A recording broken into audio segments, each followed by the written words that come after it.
Como ativar o tema escuro no Google Chrome pelo celular Android.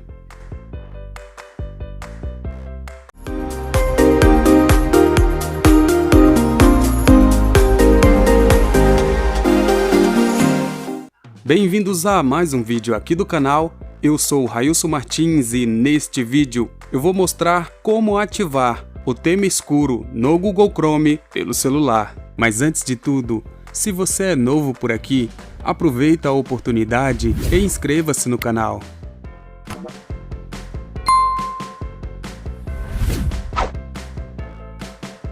Para ativar o tema escuro, abra o Google Chrome em seu celular e logo depois, toque no ícone de 3 pontos que fica localizado no canto superior direito da tela.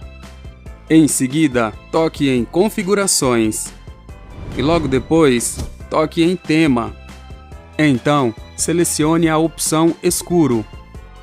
Veja que o Google Chrome ficou com tema escuro. Espero que este vídeo tenha sido útil. Inscreva-se no canal para ficar ligado nos próximos vídeos. Tchau, tchau!